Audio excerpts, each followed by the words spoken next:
Hello, students.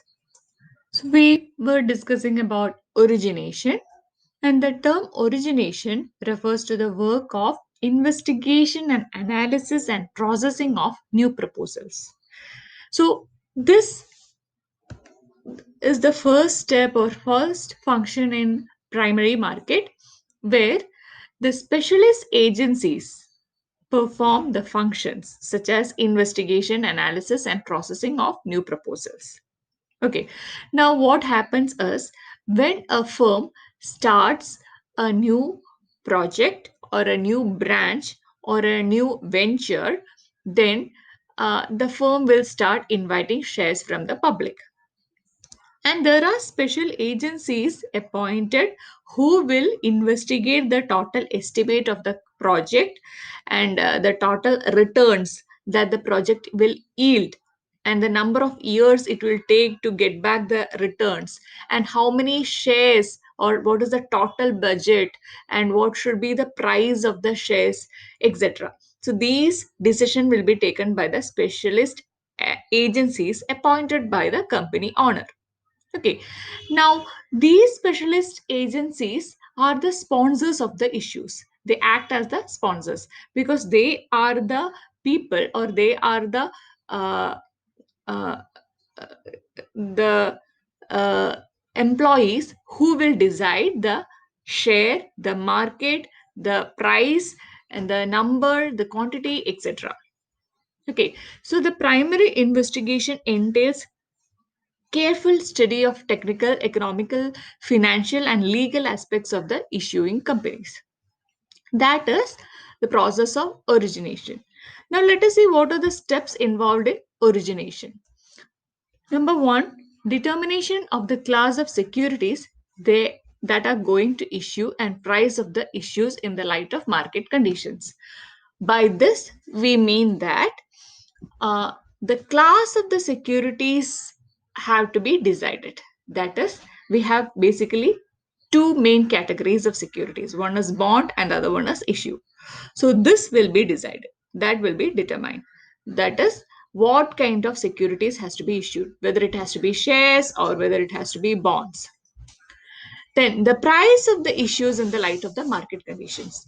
This will also be decided. What should be the price of the bond and what should be the price of the share.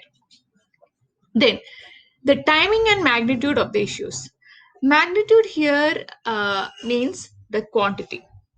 Okay, and the timing means the time at which the shares has to be issued. So there is a good market condition. There is a situation where the markets are considered favorable. So the timing is very important for issuing of shares. Then the third one is method of flotation.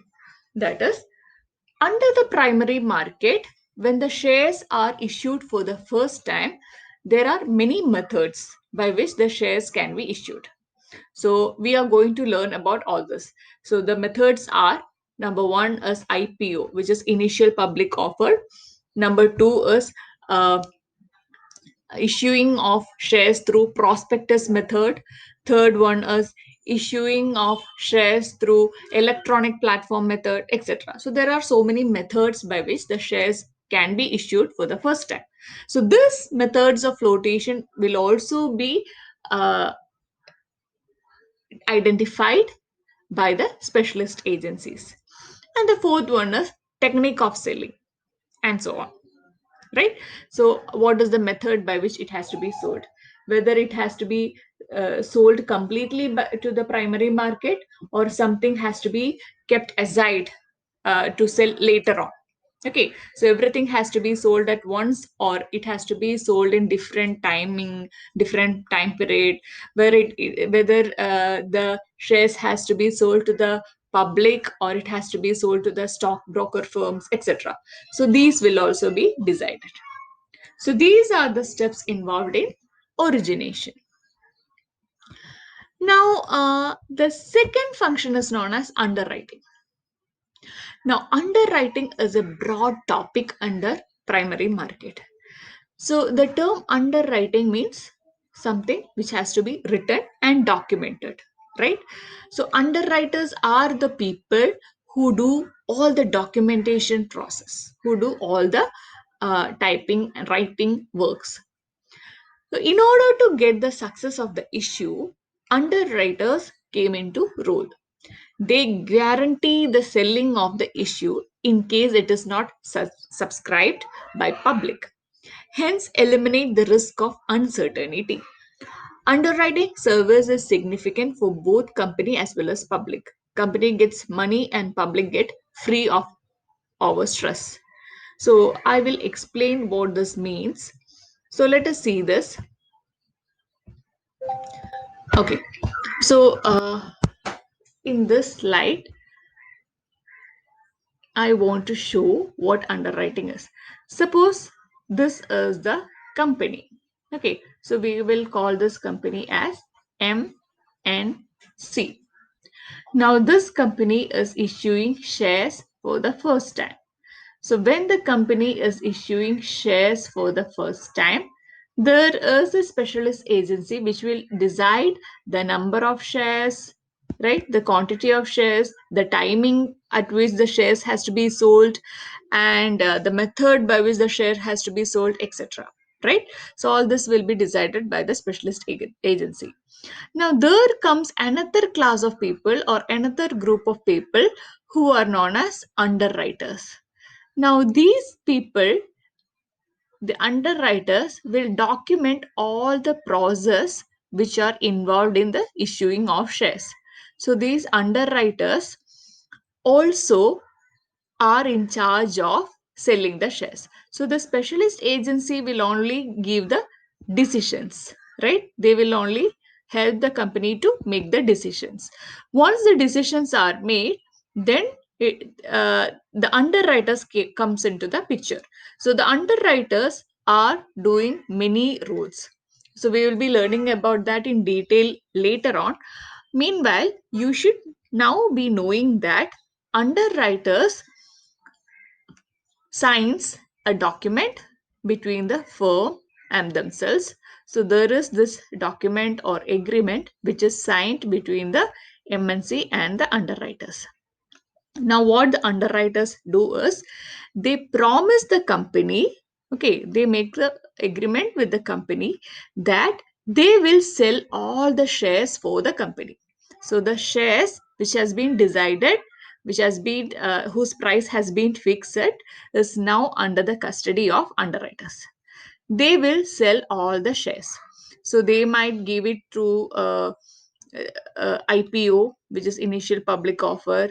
They can give it to stockbroker firms. So they will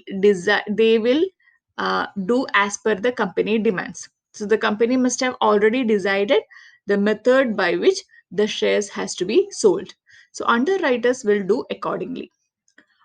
But all the while when they are doing this, they also make an agreement to the company saying that if the shares are not completely sold, they will take the remaining shares, right?